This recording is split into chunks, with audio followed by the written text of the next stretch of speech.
Good morning, good afternoon, and good evening, everyone. My name is Olivia Polkinghorn, and I'm just going to be giving some technical direction before the webinar begins. First, I'd like to encourage everyone to introduce yourselves in the chat box below, and make sure when you're sending a message in the chat that you've selected all panelists and attendees from the blue blocks so that everyone can see your messages. So go ahead and let us know who you are and where you're joining from today. Please also feel free to ask questions in the Q&A box below and not within the chat feature, so that way our moderator can find them easily. We will try to address all audience questions as we receive them throughout the webinar. Finally, please note that this webinar is being recorded and all recordings of the Month of Blue Forest webinar series will be uploaded to our YouTube channel. I'll provide a link for this channel in the chat below. And with that, I'd like to hand it over to today's moderators. Stephen, would you like to begin? Hi there. Welcome to the second webinar of the Month of Blue Forests webinar series, which is part of the showcase event for the UN Environment and Global Environment Facilities Blue Forest Project. My name is Stephen Lutz, and I am the project coordinator of the Blue Forest Project. And the theme of today's webinar is Blue Forests, Communities and Social Justice. Before introducing today's moderator, I'd like to give you some context on Blue Forest's project, on the Blue Forest Project, relevant to the topic that will be elaborated next. I'm going to share my screen and give a short presentation. Okay.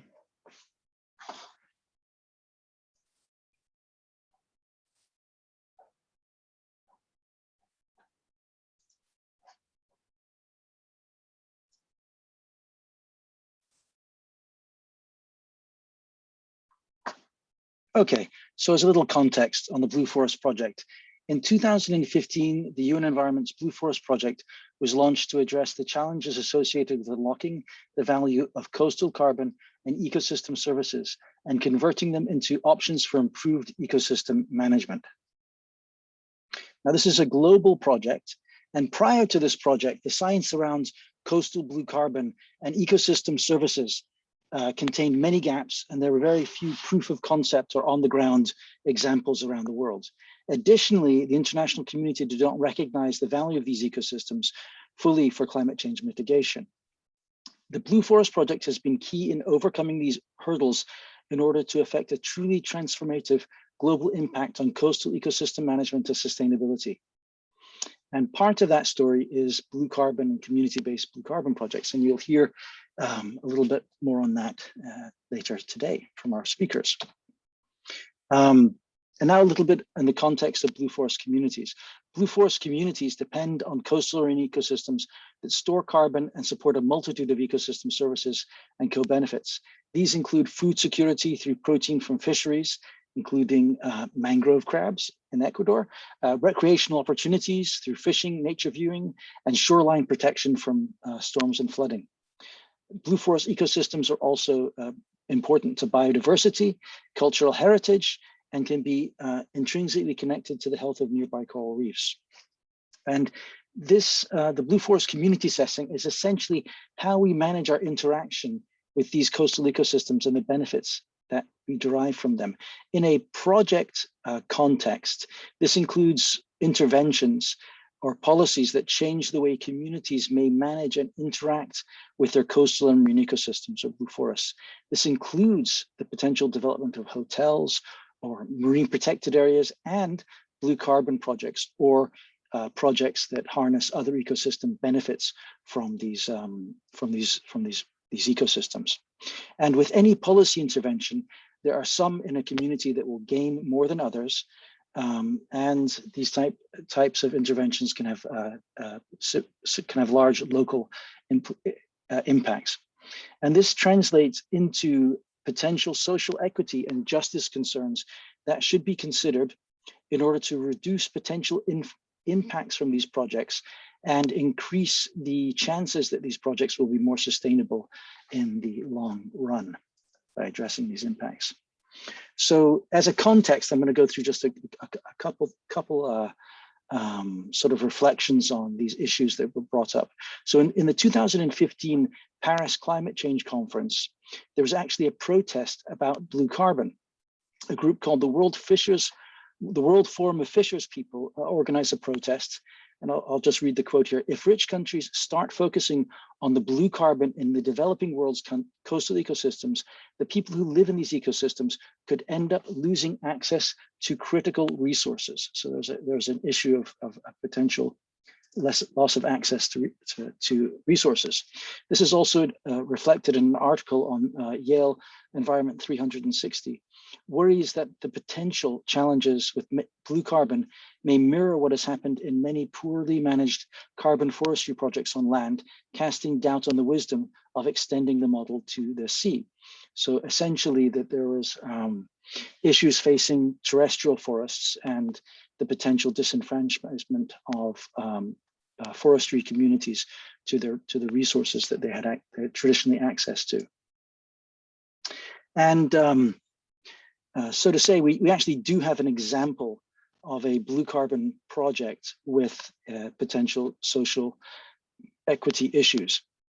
And this is, just in brief, the Senegal blue carbon project. Essentially, this was the world's world's largest mangrove restoration project in the world when it was launched back in 2011, March of 2011.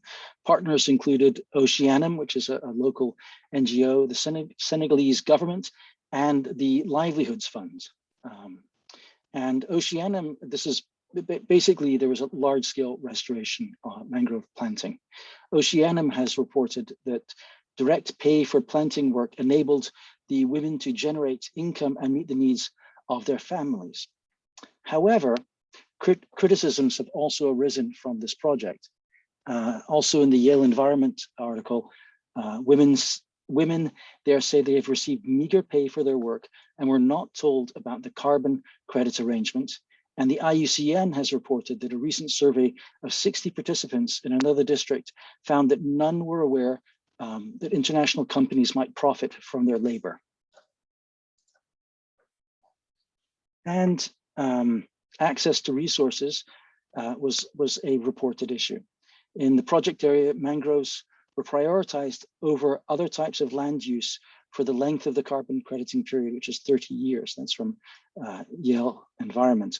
Once the trees are planted, shellfish cannot be dug from the mudflats and fish cannot be harvested from the shallow water, since these activities would disturb the young trees. Okay.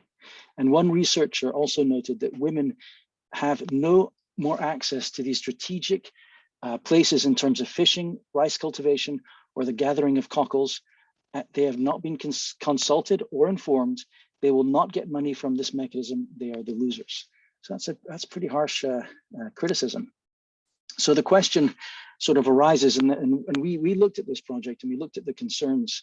So how can these concerns over social justice impacts be addressed in the implementation of blue forest projects, whether it's community conservation agreements or blue carbon projects?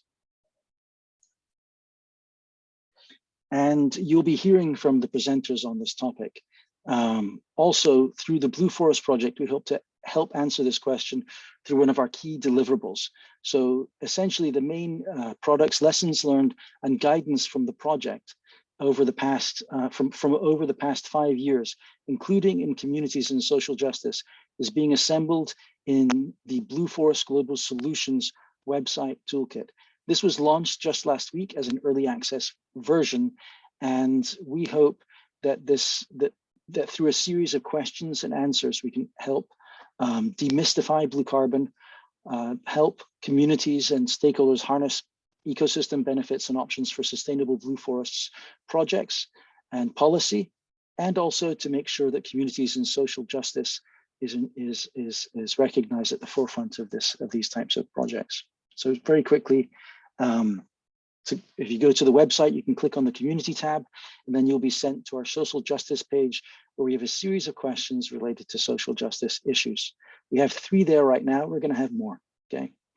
These include how can social justice and equality be ensured in a blue forests project? Okay. And if you click that link, then you'll be taken over to the Blue Carbon Code of Conduct. And through the Blue Forest Project, we put together a voluntary commitment that was submitted to the 2017 UN Oceans Conference in New York. And what we did with this code of conduct, we essentially adapted it from the marine conservation code that Nathan Bennett advanced in 2017, and he's going to be speaking about that. But essentially, with regard to the developing and advancing of blue carbon projects or blue forest projects, where possible, it essentially has signatories commit to helping ensure fair conservation governance and decision-making process, socially just conservation actions and outcomes, accountable conservation initiatives and organizations. And you can see from the Danone project or the Senegal project that these are issues that we should explore and ask questions about within the blue carbon community and the blue forests community. So I'm very happy we're having this webinar today. So please explore the Blue Forest Solutions website. This product is a product of all of our partners. It is intended as a resource and for use by all. As I mentioned, this is early access version, and we'll be updating it as we head into July. And please expect that functionality will improve as we update it. And now I'd like to hand the floor over to Tina Kervitz, the manager of the Blue Forest Project at Grievance, who is moderating today's panel session. Thank you. Great, thanks very much, Stephen. And thank you for setting the scene for today's panel. Today's webinar. This is such an important topic because, I hit the wrong button here, cancel, because I don't actually want to leave the meeting yet. So let me just collapse this there. Sorry about that. Yeah, this is such an important topic because we know that conservation doesn't occur in a vacuum.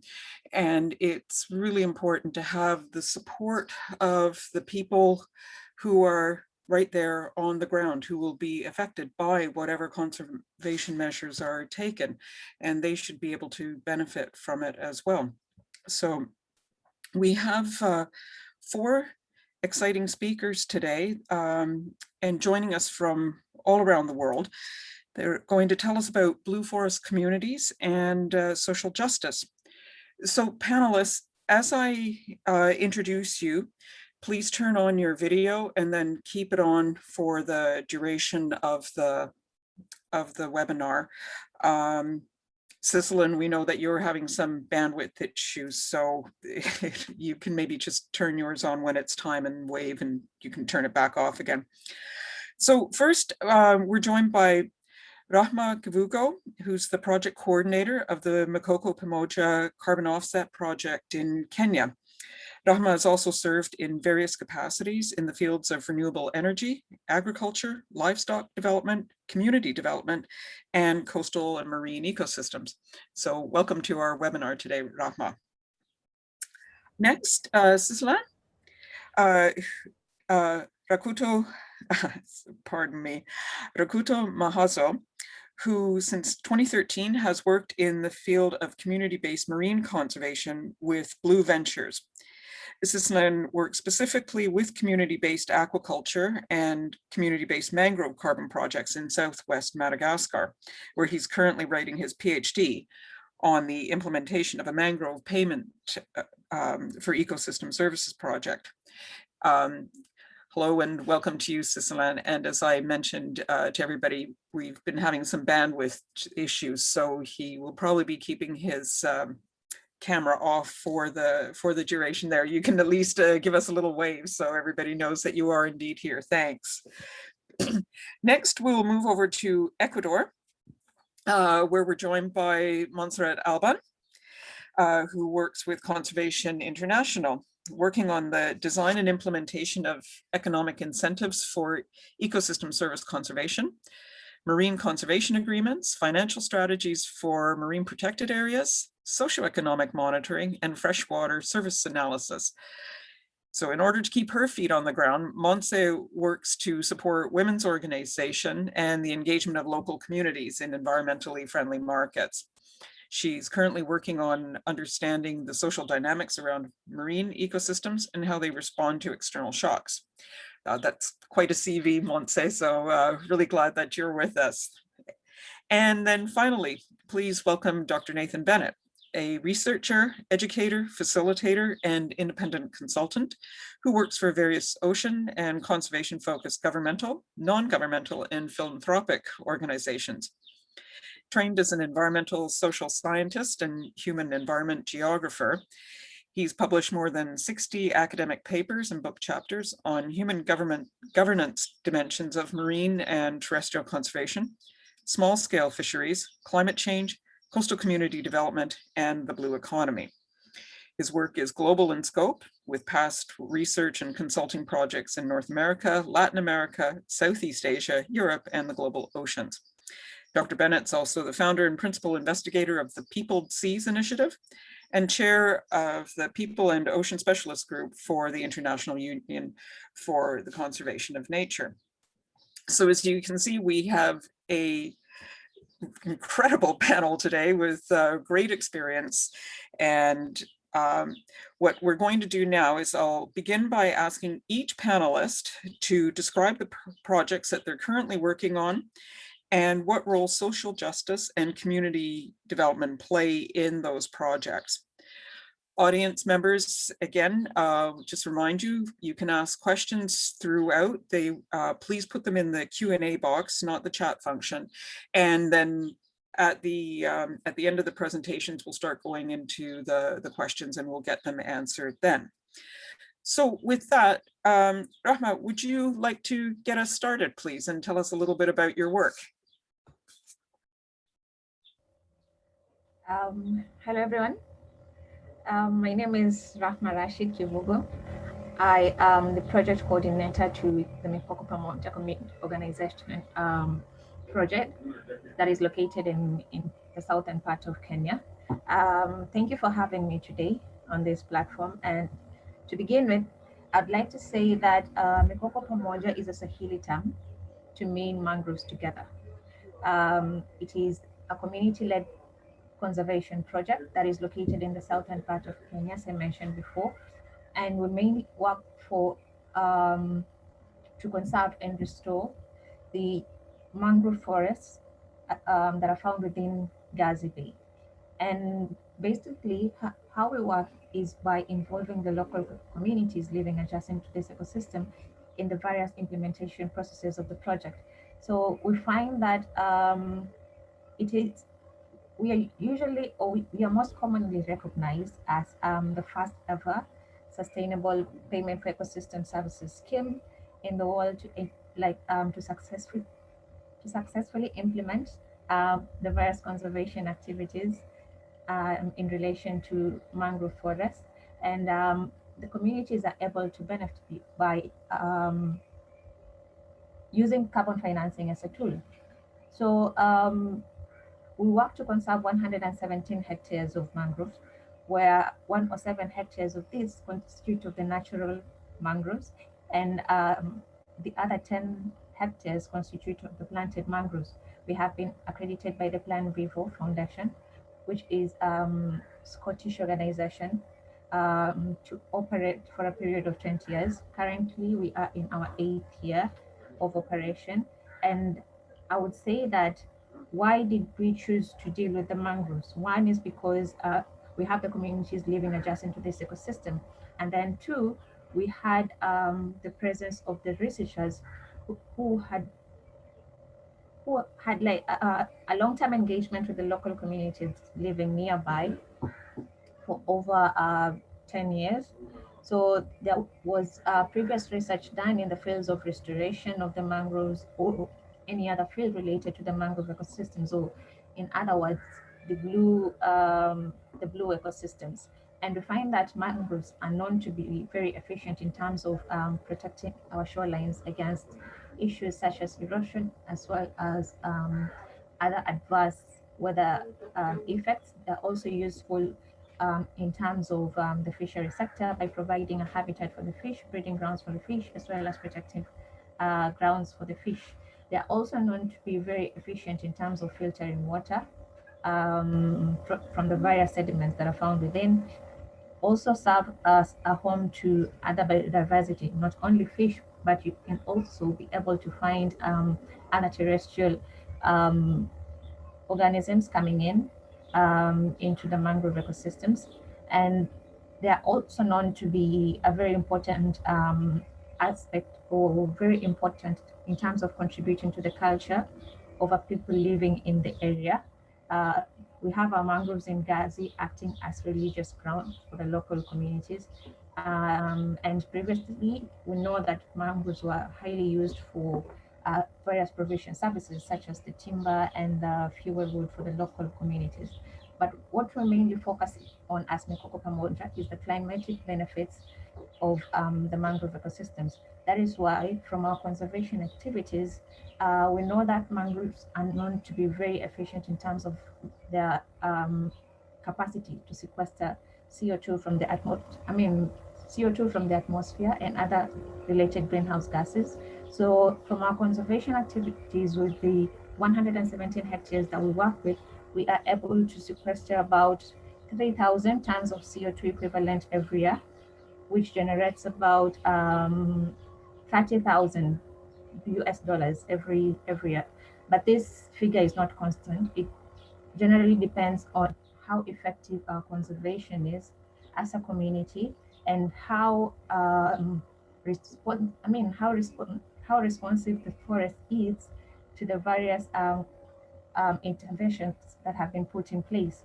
So we say that Mikoko Pamoja is a project for the community and by the community, in that the community are the main implementers of this project, and the benefit goes directly towards community development. So we have 2/3 of revenue generated going towards community development. And we also say that by working with communities who are living adjacent to this ecosystem, you usually find that the communities are the key drivers of loss and degradation of the forest. Losses of mangroves through overharvesting of food products expose the communities to various climatic hazards, including sea level rise. So what we say about Mikoko Pamoja is that the project is pro-nature, pro-poor, and pro-women. As such, there are no anticipated negative impacts on either social or physical environment. Right from the beginning, the project has been implemented with the support, consent, cooperation, and participation of the local communities, which is a very integral part in the establishment of any blue carbon project. We have four building blocks for Mikoko Pamoja, and we say that among the building blocks, it is us getting the community buy-in. The community has to give full consent to this, and we find that in our various project operations, we are able to engage the local communities in our operations. That's that way the community is able to get empowered through the development of the skills and knowledge, as well as have them bear that sense of ownership of the project. So I'd like to stop there, and I guess more shall be said as we move on with the session. Great, thank you very much for that. I'll just remind the audience that if you want to learn more about Mikoko Pamoja or the other projects that you hear today, you can check out the Blue Forest website and the Blue Solutions Toolkit, because they're both profiled, or they're all profiled there. And I'll also remind audience members, please put your questions into the Q&A box and we'll take those up at the end. So next, Sisla, could you please introduce your work? It's okay, you can keep your camera off, but if you could turn your mic on and tell us a little bit about what you've been working on. Okay, thank you very much for giving me the floor. Yeah, my name is Siselera Gutmahazo, and I'm speaking from Madagascar. So I'm working at Blue Ventures NGO, and I'm based in the southwest of Madagascar. I'm working as a coordinator of a Blue Forest program within the Blue Ventures, and I'm coordinating a community-based mangrove carbon called Tairi Hungu, which means preserve mangroves in English, in the southwest of Madagascar. So today I'm happy then to share our experience on this project. So before telling the Irhungu project, then I'm going to give you a short overview of Blue Ventures.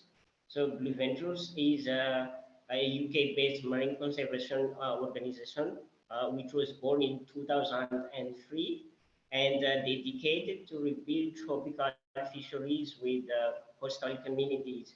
So why this, let's say, target was chosen, this mission was chosen? Because you know, the fish stocks are declining worldwide, which threaten the food security and the livelihoods of many coastal people. So this is due to particularly the degradation of marine and coastal ecosystems, which includes mangroves. So yeah, mangroves are we know that important to support fisheries productivity, but in Madagascar they are facing with widespread degradation, which is which are from the impacts of climate change and also from the unsustainable harvest of mangrove wood. So this was then the reason why Blue Ventures established the Irihungu project in 2013 in the southwest of Madagascar. So this is a community-based mangrove carbon project and located within the Velungiek locally managed marine area, which is the first LMMA established in Madagascar. And the objective of this project is to generate a sustainable funding through the sale of carbon credits, which is expected to incentivize mangrove management. So we work within this project, we work in 10 villages surrounding the Bay of Assassins, and we targets around 4,000 people spread out in the 10 villages, and the mangrove area is 1,400 hectares. And these mangrove are expected, we expect to sell carbon credits around 1,371 tons of carbon per year. So this Tahirhum project was designed in the participatory manner, which means that we have been trying to involve all the communities from the 10 villages using 5 approaches. So we started with FPIC, free prior and the 4%, which is a long process, but we just make sure that the community consent the project and they feel owner of the project, and also we have been make sure that those community have leadership capacity to lead the project. So for that, we also used participatory mapping, which was aiming to understand the spatial pattern of mangrove resources use. So we asked the community to map out the way they use the mangrove in the area, and after that we also used participatory theory of change, which was aiming to understand the drivers of mangrove degradation and also to find together with the community the potential solution to address the mangrove degradation. And apart from that, we use participatory mangrove zoning just to ask community to map out the area that they want to be put under conservation. And lastly, we use participatory scenario planning exercise with the community just to perceive the future negative and positive impacts of the project, and also to identify the community concerns associated with the project. So after using all of these approaches, then we proved that the project supported justice and equity in the community. Why? Because those approach allowed us to make maximum use of local knowledge during the design and the implementation phase of project.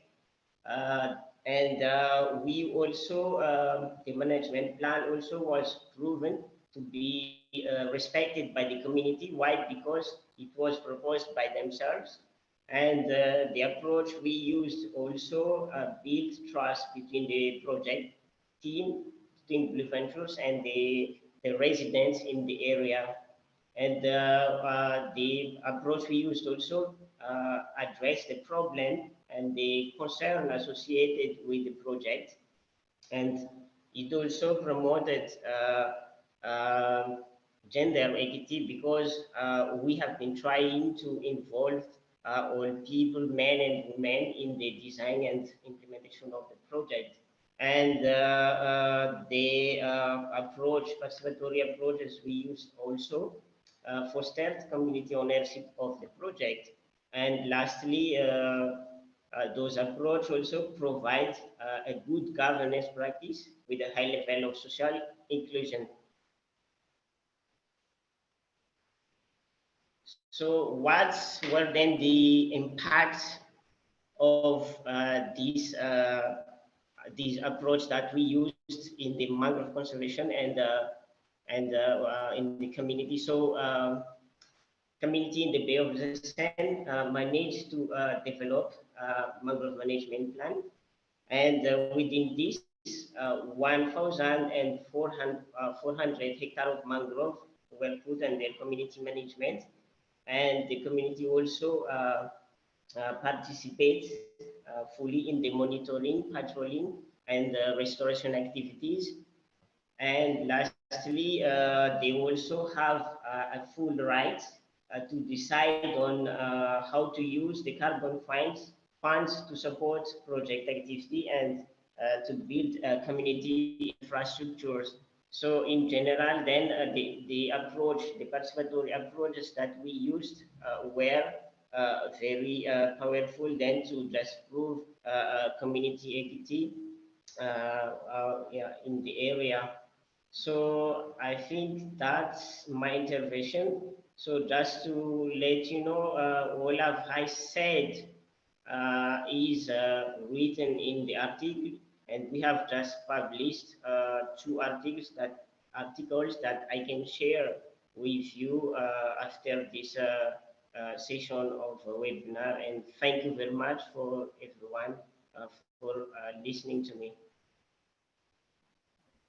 Great, thank you very much. And you came through loud and clear. That was perfect. So no worries on that. And it would be great if you could provide us with those articles. That would be fantastic as well.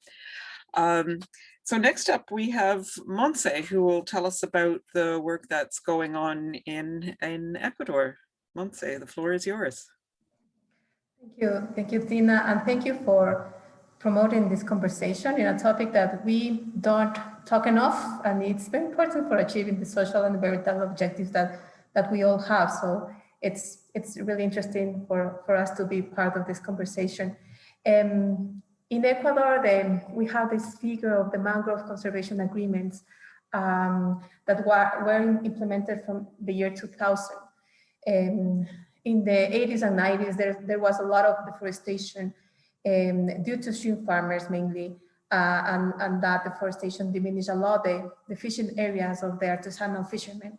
So this mangrove conservation agreement started as a way to reduce this pressure and provide areas for secure fisheries in the long run. At that time, we started to have disagreements between fishermen and shrimp farmers to the access to mangrove areas. There was a lot of impediments for the fishermen to access to mangroves, and with this figure of the mangrove concession areas, local associations started to have a secure area for their practices.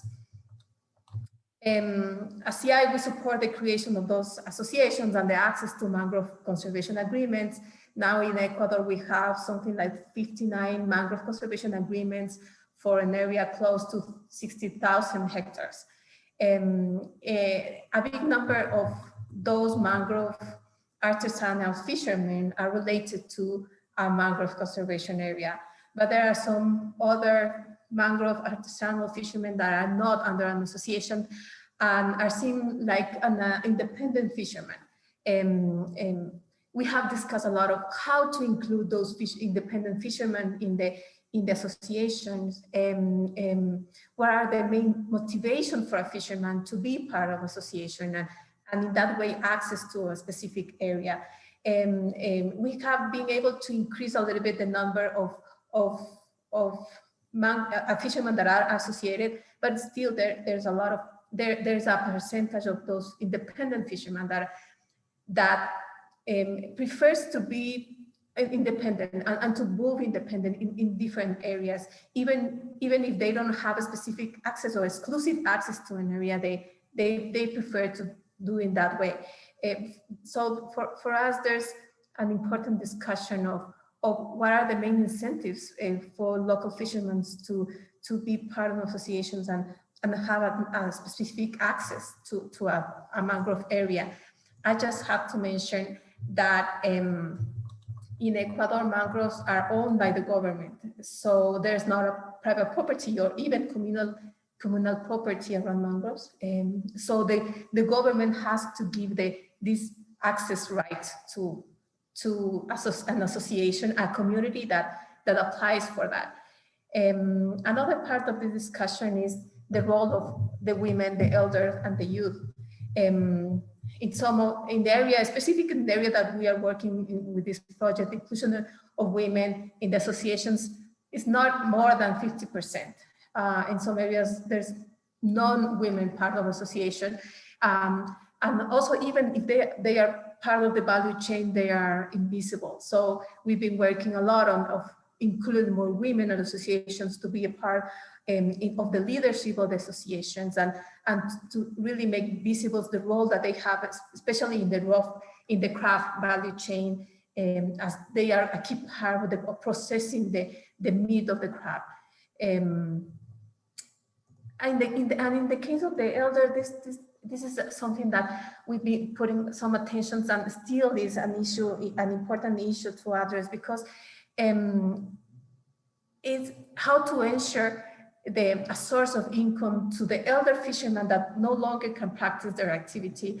And in most of the cases, they just have to depend on the support of others. So some of the discussions that we have with associations related to the elders, how to build like a specific social security for the elder when they are not longer able to practice this activity, because there's really not other sources of income in certain parts of the mangrove areas.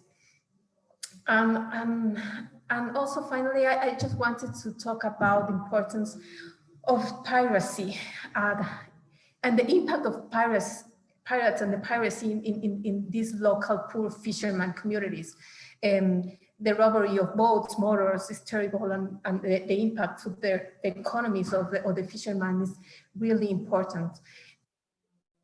Sometimes they just get robbed of the boats or the motors, or sometimes they even get killed by the pirates. And what our army has been able to do to reduce these threats, it's very little. And I have to say, shamefully, that we also, as conservation project, we haven't been able to address this problem of piracy and the impacts of piracy in our fisheries communities.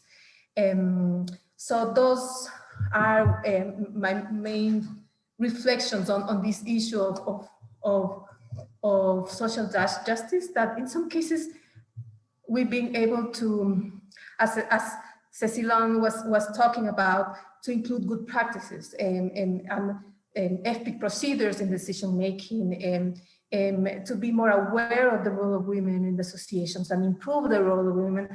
But sometimes there are more deep discussions that for us, it gives a bigger picture than in a way we couldn't really respond to those discussions and the demand of those problems has for all of us. So thank you again for putting this conversation. Great, thanks very much, Monsen. You can keep your camera on, please. And Rahma, please do feel free to turn your camera back on as we listen to our final speaker for the time being, which is Nathan. If you could tell us a bit about your work, and yours will be interesting because we're moving from the ground, work on the ground up to that higher level. So please. Great. Thank you so much. It's a real honor to be part of this panel, and especially with the impressive set of projects and speakers before me. Yeah, my talk is going to be a little bit different because I'm not as much engaged at the site level in this topic, in the application of these ideas, but more in thinking through higher level policy and programmatic concerns related to the topics of equity and justice in marine conservation. But I just want to, step back for just a couple of seconds and start by asking, why exactly do we need to define and talk about justice within marine conservation? And this might seem like a very basic question, but actually this is the question that for years marine conservation organizations and philanthropic organizations that work in this space, they asked me this question consistently whenever I brought up this idea, whenever I proposed that there needed to be more work in this area. They always said, why do we need to do this as we're pursuing marine conservation? And I think we need to just start by really explicitly recognizing that marine conservation and conservation in general has a very kind of Western history of development, and that marine conservation traditionally around the world, because it has this Western history that has been about separating humans from nature, that has been marine conservation initiatives have been created, and terrestrial conservation initiatives have been created through displacing communities because they didn't have a knowledge of the social context. They disempowered communities, and they had some pretty serious social consequences. At the very worst, conservation initiatives have perpetuated violence and human rights abuses, right? We need to really explicitly recognize this history so that we can address it. It's not to say that we need to stay there. It's not to dwell on the past, but we need to just recognize it so that we can step forward. On the other side, thinking about those who have a historical connection to a place and who are highly reliant on a resource in a place is just simply the right thing to do. It's what we should be doing as we're thinking about marine conservation. It's right to give voice to the people who depend on a resource. It is right to consider their livelihoods, their needs, their historical rights, and their current and future cultural connections to that place. And for those who are concerned about marine conservation and the effectiveness of conservation, the more that we think about these ideas and the more that we study them, the more that we know that it's also instrumental to effectiveness. Considering justice is instrumental to good outcomes in marine conservation. And this is because when people feel supported, when people are involved, when they feel that they have been treated fairly, they're more likely to support marine conservation initiatives, and therefore, it gives the initiative itself social license. And the example that Stephen gave right at the very beginning of, the global resistance from the International Collective in Support of Fish Workers to blue carbon initiatives, right? They called blue carbon initiatives a form of ocean grabbing, and why would that be? Because they felt displacement, and they felt that they were being disconnected from those places that they relied on for their livelihoods and for subsistence. So the last thing that I should say is of course, taking into account justice really does align with, all manner of global agreements, as well as conservation policy. And so here are just a few examples. Of course, there's the United Nations Declaration on the Rights of Indigenous People. There's things like the Aarhus Convention, which, allows for participation in all environmental decisions that might impact people.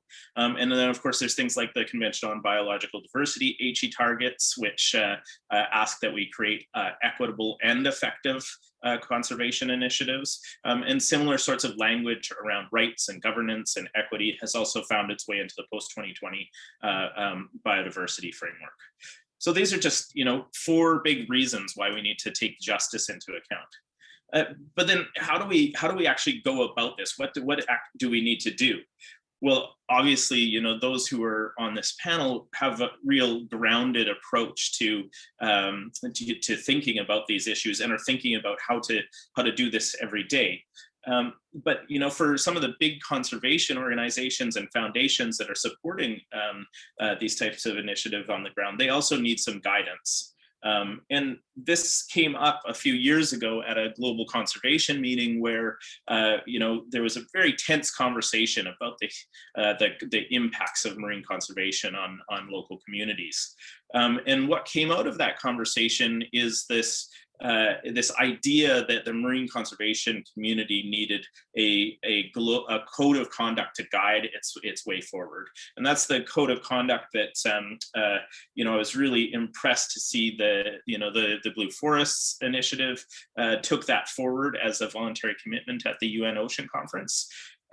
But that was produced by a large group of marine conservation practitioners and thinkers in the space, and we developed this idea that we needed something to guide, the philanthropic organization, conservation communities, governments that are working in this space, just to make sure that they're taking into account a number of different sort of social justice considerations. And I consider that early version of the code of conduct to be a rough draft, to be honest. This is something that we're still learning about, that we're still needing to advance on. And some of the broad categories that we came up with were around governance and participation in decision making, and that's something that came up across all of the examples that were discussed on this panel. This is things like inclusivity and voice and due process and free, prior, and informed consent. Those are all considerations under this basket. A second piece is just around ideas of distribution of benefits,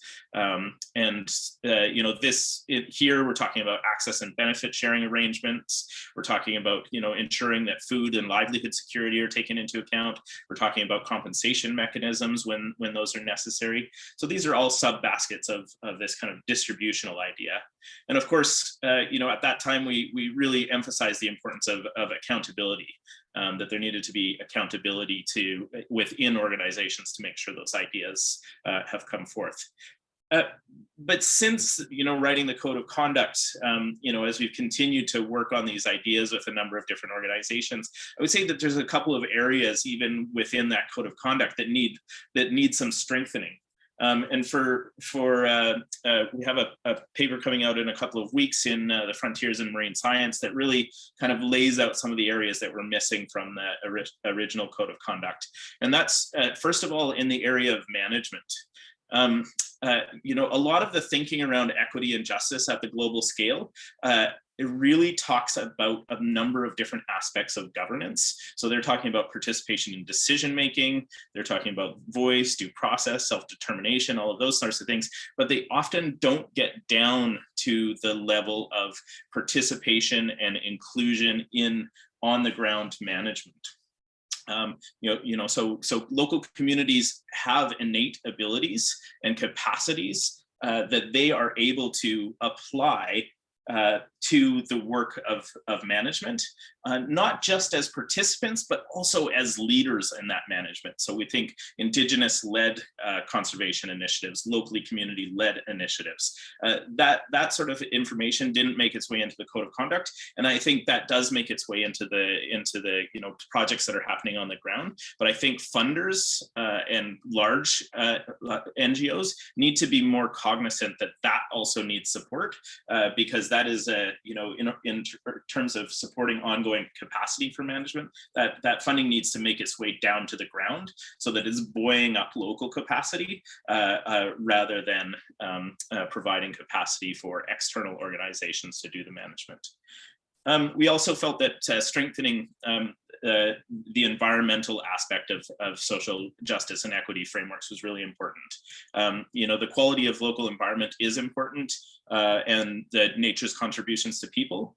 But that does require that there is adequate capacity for management over the long term. We're all familiar with paper parks, parks that get implemented and that don't then have adequate capacity to produce the benefits that they promise for local people on the ground. And so there's definitely a piece of that. And there's also a real important aspect of not creating conservation initiatives or protected areas that are not likely to lead to any sort of conservation benefits.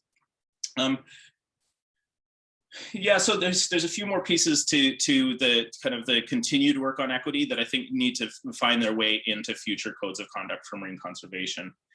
To close, I just want to kind of come back around to the question of, you know, just in terms of doing the application of ideas related to justice. I want to ask the question, you know, what capacities do marine conservation organizations need in order to be able to move forward on justice issues? And so, first of all, I think that there, you know, just really broadly, there's many conservation organizations, and this includes philanthropic organizations, NGOs, as well as governments, that really need a greater familiarity and more engagement in discussions like this one. They need to be more engaged in what does equity and justice mean in the ocean space? How can it be defined? And how might it be operationalized? Just safe spaces to think through these ideas, to discuss them, and to practice their application. Of course, as I talked about right at the very beginning, I think that, you know, marine conservation organizations need to be deeply aware of past issues in the space in which they work.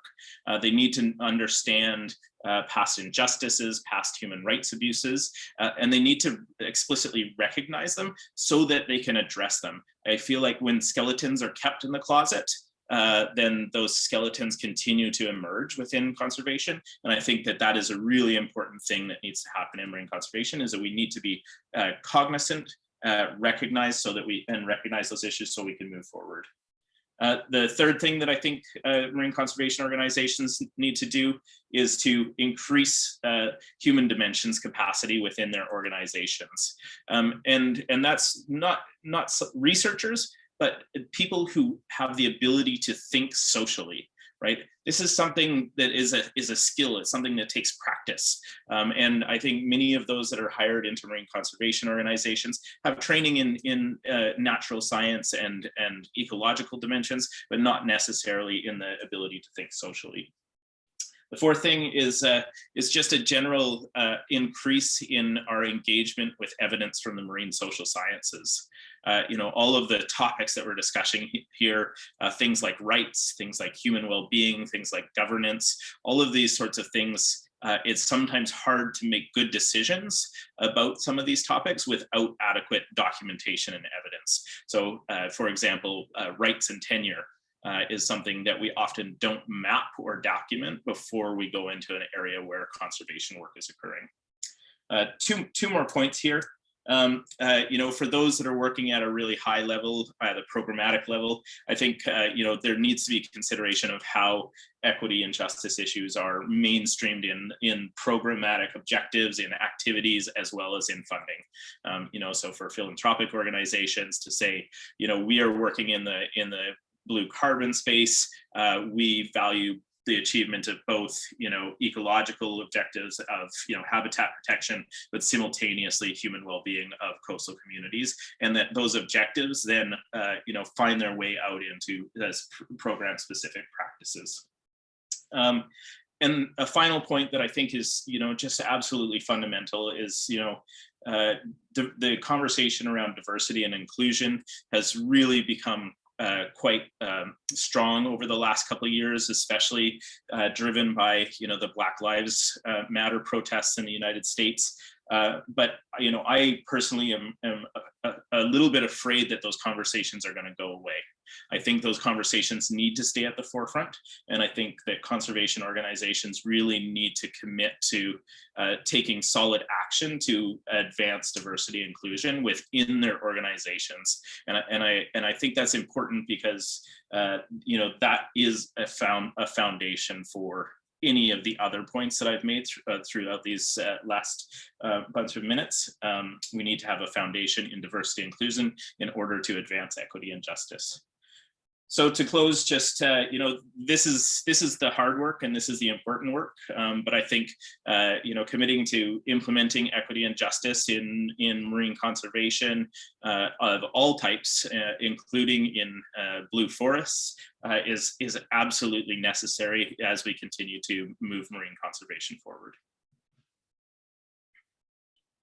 Great, that was absolutely fantastic, and that was such a perfect way to lead into the Q&A portion of this, because you've really given us a great overview of, I think, where we are and what the needs are going forward. And as I said at the beginning, that conservation just isn't going to work if we don't engage the local communities in a meaningful way. And I should have added that before. It has to be meaningful, because we know there are too many box ticking exercises where you say, yeah, I talked to them, we're good. So with that, maybe for the first question, I can put it out to all of the panelists. Just a general question is, what do you feel are the enabling conditions that will allow for an international organization to come and help develop a project? Because the message is like we know that there are certain issues and they may be recognized either at the community level or from an organizational, like a marine conservation organization, seeing that something's going on here. But I guess where does the drive come from first? Does it come from the community? Does it come from an NGO, for an example? And then what do you need to really start that conversation to get on a road to a project? And maybe I'll just go in the order that we started our talk. So Rahma, if you could let us give us a little bit of perspective from the Makoko Pamoja standpoint. On exactly where the drive comes from, yeah. For the case of Mikoko Pamoja, I'd say we have our local communities living adjacent to this ecosystem. What Nathan talked about in terms of usually conflict arising from should I say incentives such as this in terms of conservation and all that. That is really, really important to look at, because for the case of Mikoko Pamoja, you have communities who are totally dependent on this ecosystem. So you're coming in as researchers who have been living or coexisting with them for the longest time, and you're telling them that there's a way in how we can be able to add value to whatever you are initially dependent on. But then this is an entirely new concept to them. We're usually used to trade being the exchange of something that is visible. And here comes a service that you're supposed to be trading, and you're speaking in terms of we are going to be selling carbon credits. One, this is a very new term to them. Them being local people who have more or less very little understanding of what exactly carbon credit means. So you have to take them through that consultative process of informing them, letting them know what this is all about. And definitely you're not going to neglect the other benefits that are coming from this ecosystem, because these are community members who are very much aware of what the ecosystem is giving back to them, and what needs can be covered from this ecosystem. So it it has to be a very patient process. You have to be very patient people. And for the case of Mekong Pamoja, find there used to be this degradation happening within the area. And one of the things that the local communities realized was the decline in the fish stocks that they were obtaining from the ocean. So definitely this was a concern to them.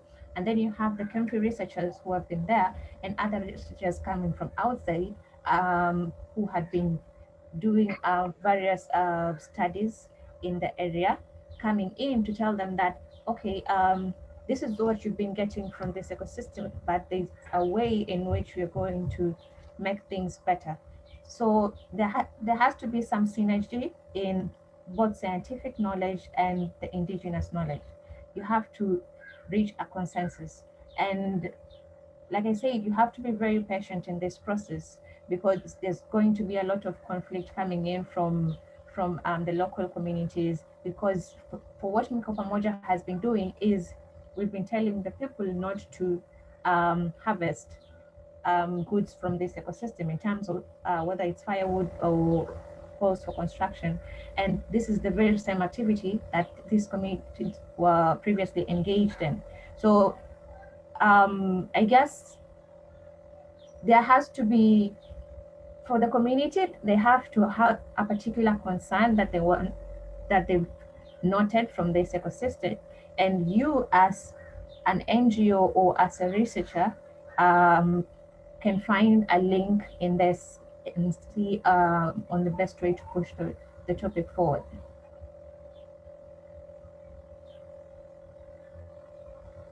Thank you very much. I've got so many follow-up questions, but we need to keep everybody chatting here. So Cecilia, maybe you could tell us a little bit about your perspective in Madagascar, the project where you're working on. Where did that come from? Was it the community or was it Blue Ventures who came in first? And I just want to pick up on one word in particular that Rahma said a couple of times, was on being patient. And it sounds like with all the participatory work that you're doing in Madagascar, that probably involves an awful lot of patience. So maybe you could talk a bit about that too. But I think people would be interested to know is like, so where did it come from first? Community asking Blue Ventures or Blue Ventures going in? And yeah, and then how did you start on the road to develop the project? Okay, thank you for that question. Yeah, in fact, before the Tahiru project have been implemented in the area has already been protected under LMMA. It's a category 5. And before the project was implemented, there has been a form of mangrove management. It's a form of temporary closure of a certain area, and also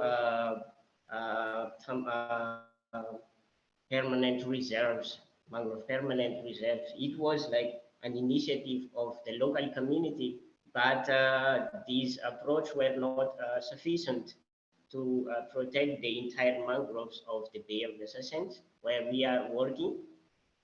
So Blue Ventures, actually Blue Ventures came with the payment for ecosystem service schemes. So it was catalyzed by Blue Ventures.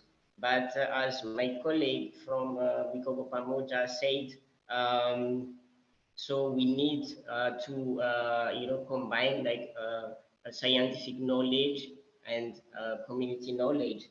So the first thing that we have done is we proceeded to FPIC, which I said it's very long process and need patience, as my colleague said. So at least you have to like spend 1 year to explain what is, for example, because we run the same standard. We also use Plan Vivo as a carbon marketing standard. So you have to inform community about what is a blue carbon project, what is carbon, what is Plan Vivo. So it requires a lot of time. So it needs like a repetitive consultation And when community were aware of the whole processes and the concept of a carbon project, then what we have done is we run election because we have 10 villages. So we ask people to vote if they would like to run this project or not. So at that time, 8 of the 10 villages voted to implement the project, and the 2 didn't.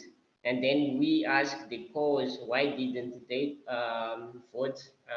Why didn't they accept the project? So they said that it's not clear yet. So we have to repeat then the explanation to make them aware and to have a knowledge about the project that you are implementing. And then after that, so you start implementing the project.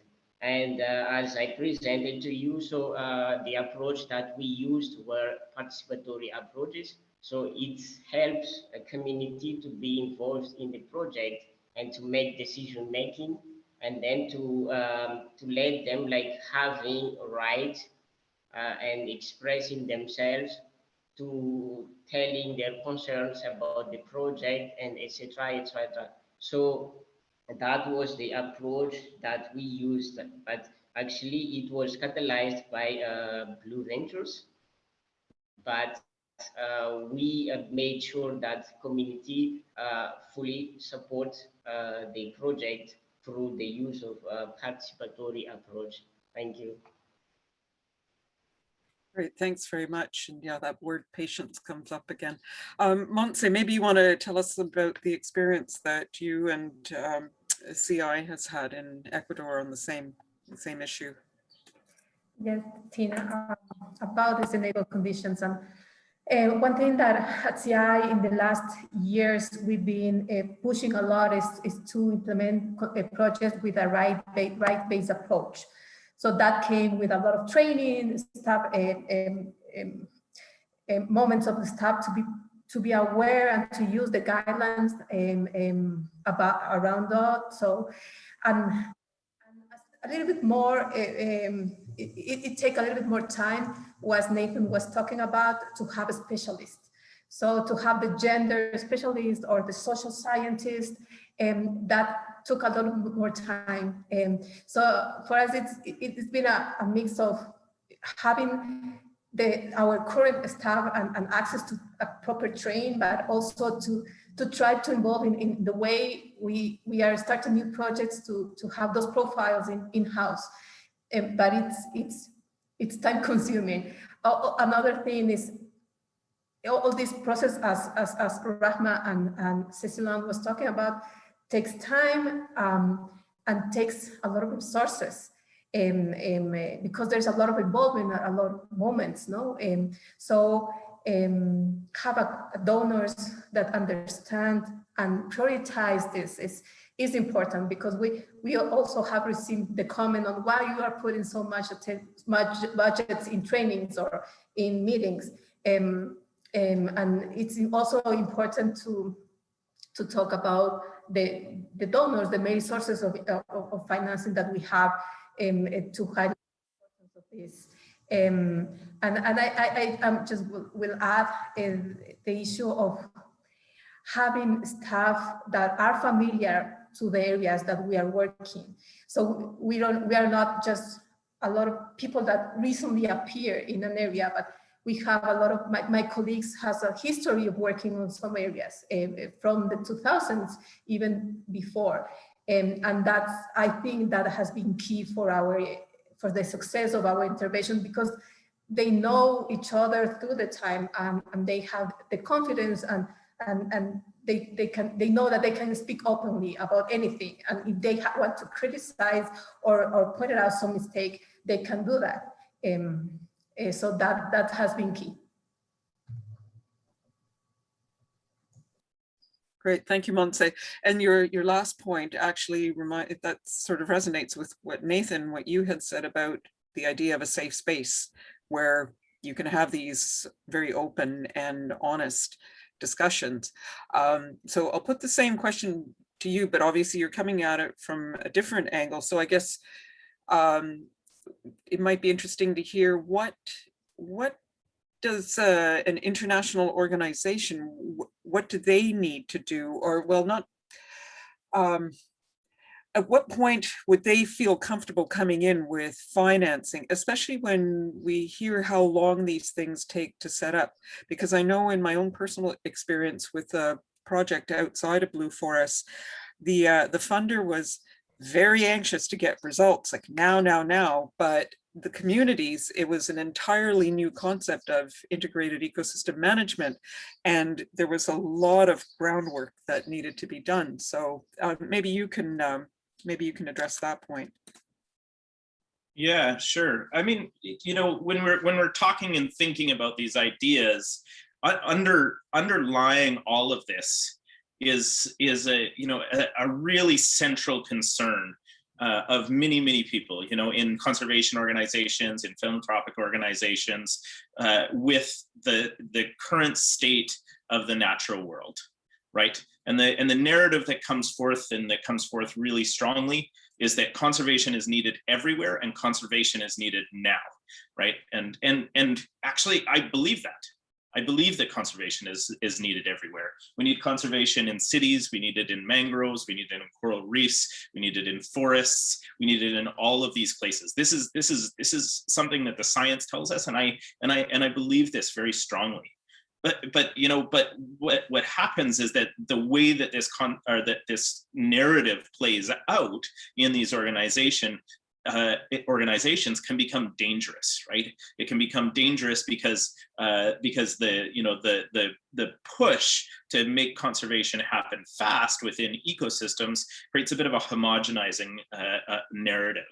And so, you know, what is needed within these organizations? Well, I mean, first of all, I do think that partnerships are necessary. Partnerships between funding organizations and governments, funding organizations and NGOs, funding organizations and communities, large organizations and local organizations. I think those partnerships are important, but the nature of those partnerships and the way that those partnerships play out on the ground is incredibly important. So, you know, just a few things that I think those big picture organizations can do to make sure that they're, moving forward in a way that is not causing harm and that is supporting. The first is to really develop an awareness of what is already happening.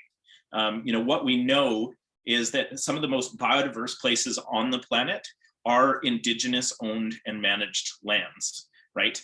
We don't have as much evidence of that in the marine environment, but I think that, you know, from what I know personally and from the studies that I've seen, I think that in a lot of places on the planet, we're going to find the same thing in the marine environment. And so if we displace people, or if we, move forward without people, we're not just, displacing them, we're also displacing pre-existing conservation actions, knowledge, and practices in those different places. So I think that's really important.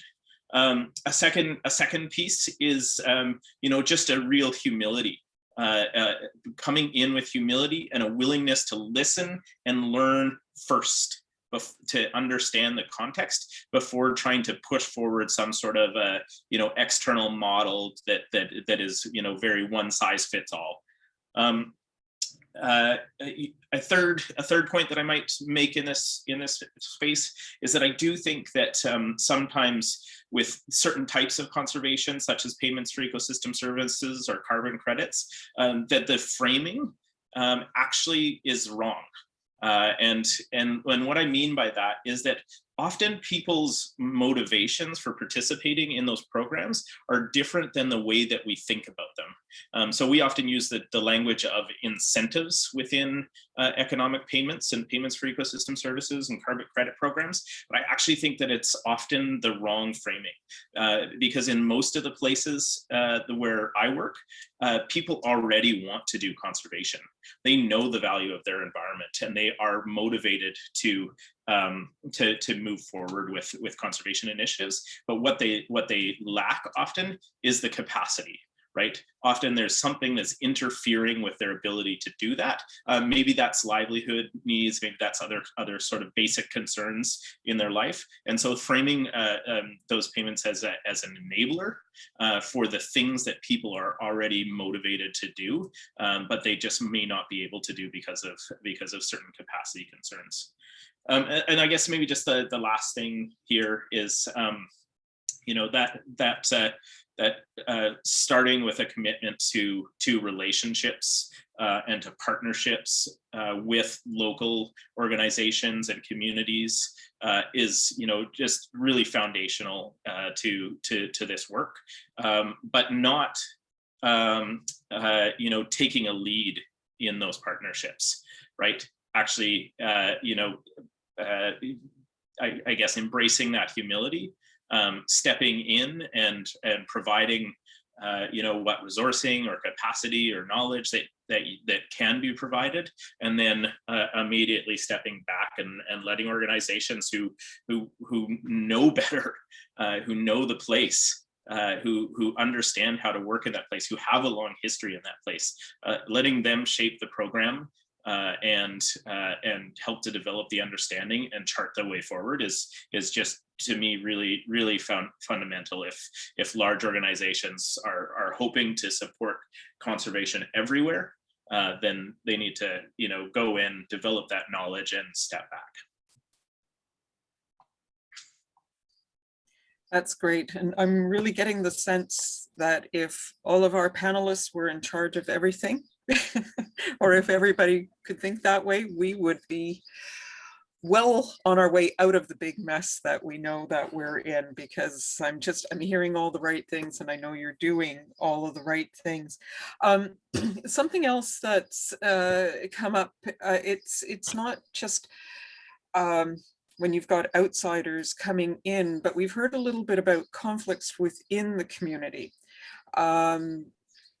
Montse, you mentioned with the fishers and those who are in association, and then the shrimp farmers. And I think, Cicely, you mentioned about the people that are harvesting the mangrove wood. How are you dealing with community conflicts? How is that built into the process? And maybe I'll just go around again, Rahma, if you have some thoughts on, were there any conflicts within the community when the whole Makoko Pamoja was first proposed? And how have those been dealt with? And is there a mechanism to keep dealing with conflicts if they arise?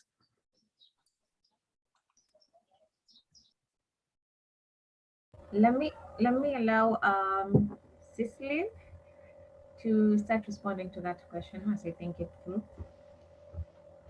Okay, thank you, Rahman. Yes, yeah, in fact, until now, we don't have a conflict within the project that we are running, but within the plan vivo requirements, when you implement a plan vivo project, so there is, let's say, an institution that should be built. It's like there's a grievance mechanism. So we have so by setting up project design and documentation, you have to build up a grievance mechanism system. So a grievance mechanism is then just a way which community can complain, bring their complaint. So in case of Tairi Home project, because the project is co-managed by Failure Association and Blue Ventures. So Blue Ventures ensures the financial and technical support, and the Failure Association is the decision makers in the management. So if the community, for example, have a problem regarding the Taipung project, so there is a kind of a box put in the village that community can write or bring complaints, or they can do it orally by, let's say, connecting their complaint to Failure Association or Blue Ventures directly. And then it's for the three institution, community, Belgian Association, and Blue Ventures to resolve the problem. So if the problem is not resolved within the three groups, so we also build up another third party. So the third party is like a neutral institution that can, let's say, arrange the negotiation between the community and the project developers and project managers. So in the case of Talil Home Project, so we have the civil society.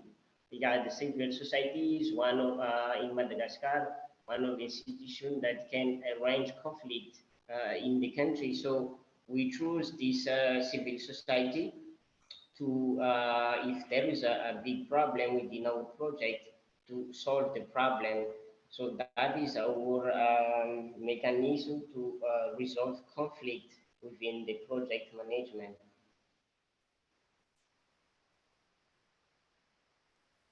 That's great. And because you'd brought up the point about the wood harvesters earlier, is there still wood harvesting going on?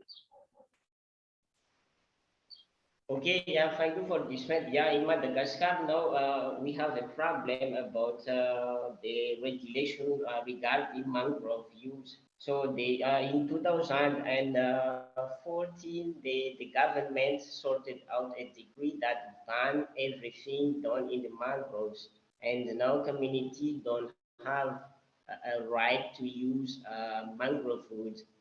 Even the community before that time like suggested an area that could be used to harvest but controlled. So not now it can't be applicable until this law is amended. So it is one of the challenge and one of the, let's say, complaint of the people all around Madagascar, not only in the project, in the area that we are running the project, but in the entire coastal area of Madagascar.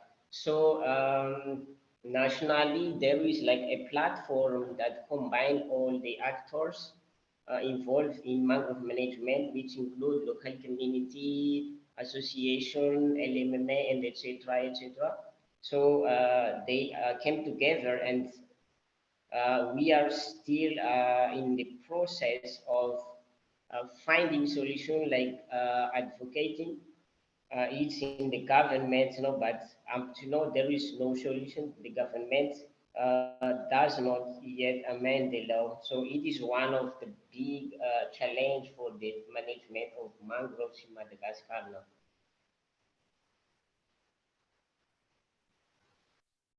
Great. Thank you so much. Montse, from your perspective, were there pre-existing conflicts in the area? Well, there were the fishers and the shrimp farmers, but how is that now addressed? Are there still conflicts within the community? And I know you mentioned that some fishermen prefer to stay independent. Is that a problem, or is there a way that that's been resolved? There are still in some parts, there are still problems between fishermen and the shrimp farmers. Our role in those cases has been to approach the authority. So in some cases, those conflicts are related to deforestation, mangrove deforestation, because of the ampliation of the ponds into mangrove areas. And our role has been to approach the Ministry of Environment or the local authorities so the legal process can start, because mangrove deforestation is prohibited in the country. So we have a legal process established that we can support, and we usually do that. And also the following up of the process, which is a little bit harder because sometimes the paper missed or they don't appear in the ministry. No, those things happen in Ecuador. When there are conflicts inside the community, really, what we try to do is giving the information that we have, talking, explaining, but the association has the regular meetings. So once a month, they always meet. Some of them, the first Monday of the month, they have a meeting. And so they have their spaces to really resolve their internal conflicts. And in the cases where they ask us for information, we go there and being part of the meeting, provide information, but really we respect the regular processes inside the associations.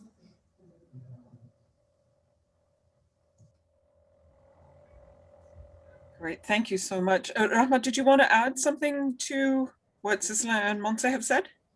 Yes, I do. So in regards to the development stages of the Mikoko Pamoja project, so definitely there was this conflict coming from the local villagers, especially the fishermen and the woodcutters, on what they term as a blockage to their livelihoods, or a stop to their livelihoods. So definitely, and remember that this is a project that started at a time when there were no other projects to refer to from other parts of the world. So definitely, I think from, again, what Nathan said, relationships are very key to the establishment of such projects. There has to be trust between whoever is coming up with a certain intervention and the local communities. So we're speaking of KEMFRI, that is the Kenya Marine Fisheries Research Institute, that had been in existence within Gazi for a while. They've been doing some research, they've been interacting with the local community in various avenues. And so at a time when they were bringing this motion forward, and at a time when the communities are also facing some challenges on their own, even despite the challenges in terms of conflicts or disagreements that were there at the time, first of all, you have to bring in people from different fields. You have to involve the local leadership of that area when you're bringing such an issue to the table. They have to be aware of what you're doing, since it's not trying to bribe them of the sort, but if you get to have the local leaders on your side, then it's really going to help you in terms of passing out this message to the rest of the community. So definitely that, and then bringing in other people from various fields that are related to this to give their views and perspectives and their findings on what can possibly happen if they were to accept such an issue. So again, patience is key. You have to sit them down in a lot of consultative meetings, tell them this, where a certain issue is coming up, you have to be very patient and understanding. Definitely, you're going to get some people who are going to come at you in a very different or a very unfriendly manner. So patience, again, sit them through, take your time in terms of explaining to them, and then with arising conflicts that even after the establishment of the Mikoko Pamoja, we usually have a conflict resolution subcommittee within our committee that constitutes of basically a representation of some members of the community who are able to take in issues from the villagers and bring them to the table at a much better platform to discuss these issues before calling the communities back.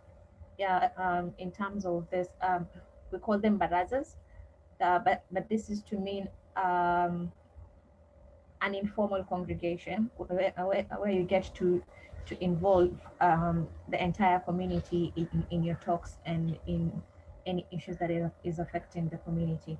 So definitely we have the conflict resolution committee, and then the suggestion boxes, as Ceciline talked about, complaint boxes, whereby people get to bring in their issues where they wish to remain anonymous, then this is a better option for them. That's great. Thank you very much. We are running out of time, so I'd like to have just a quick go around looking at the future. Nathan, when you spoke about the code of conduct, you said that's a first go around, that there's things for the future, and you mentioned some of the things for the future. But maybe if we could hear from the three people that have sort of on the ground work, and tell us what you would like to see that could sort of raise this conversation, so that organizations like Grid Arundel, so that the work that Nathan is doing, so like what is it that we can do to help take this conversation forward, so the social justice stuff isn't just like a little add-on, and that's like, oh yeah, that's right, we have to, you know, whether it's tick a box or make sure we count up, are there enough women in the project or youth or whatever. What is it that you really feel that could help move this forward? Or, you know, sky's the limit, but time is not. So if you could, everybody, just like 1 minute. Montse, you've got a big smile on your face there, so maybe I'll get your minute first. Thank you, Tina.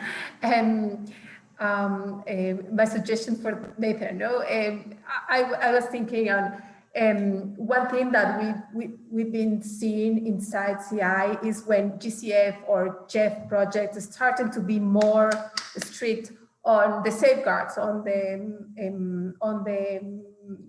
different aspects of I don't know, when gender or participation.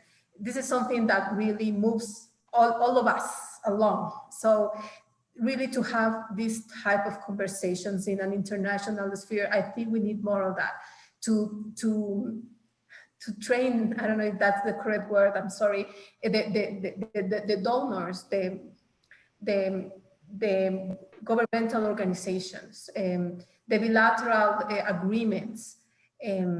This is something that I think it could really move things faster than they are moving right now. Super. Rahmat, do you have something that you would like to see moving to help move this whole area forward? I think in regards to the communities, the local communities' awareness of what the different projects are engaging in, I think for starters, capacity building should be a continuous process from establishment to implementation, and even the take up of these projects once the project's accreditation period is over. It should be a continuous process for the local communities and the people involved in these projects, whether it's the employed people in the projects. And again, the realization or the recognition of the impact that indigenous knowledge has on the implementation of this project is also important by the different organizations that are bringing in such activities to be implemented. Excellent. Sisela, what is it that you would like to see in the future moving forward to make social justice just more front and center, and to keep the conversation going on this sort of beyond the communities?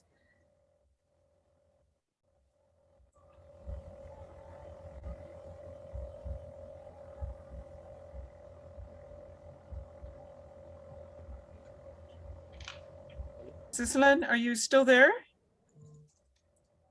Oh, okay. I just got a note that there's some technical issues. Nathan, maybe from your perspective, you're saying, you know, going forward, other needs. I know you outlined some of them, but maybe you could. Yeah. Sure. Just a few really quick points. First of all, I think you know, we need to increase the profile of these conversations, right? Within individual organizations, in the philanthropic space, and in the global conservation space. You know, the upcoming World Conservation Congress is a key moment. The International Marine Protected Areas Congress in 2022, which will happen right here in Vancouver. These are key spaces where we need to really advance these conversations in a big way.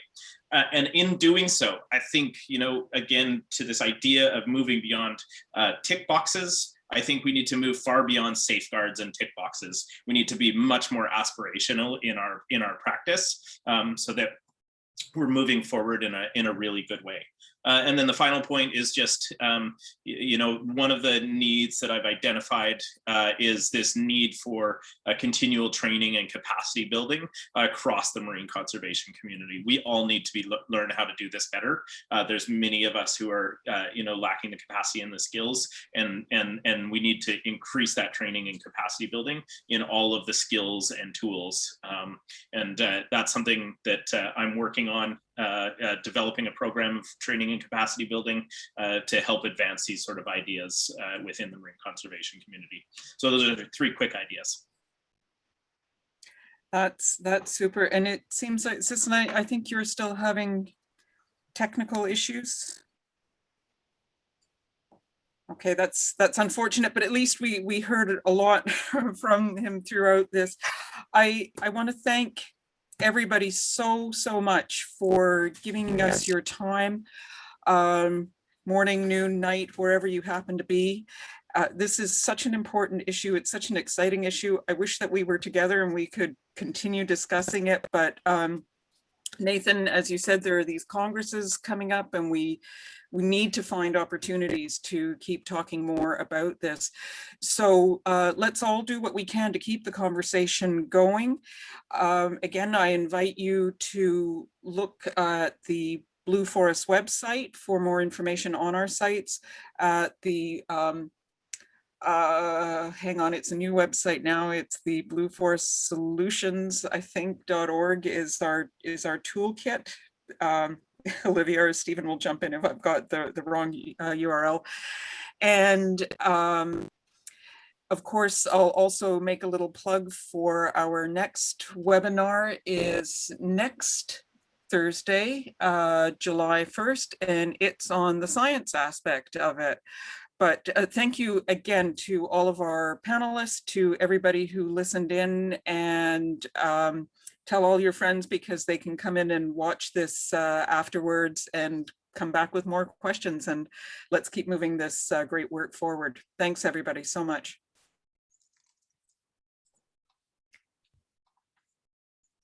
Bye everyone, thank you.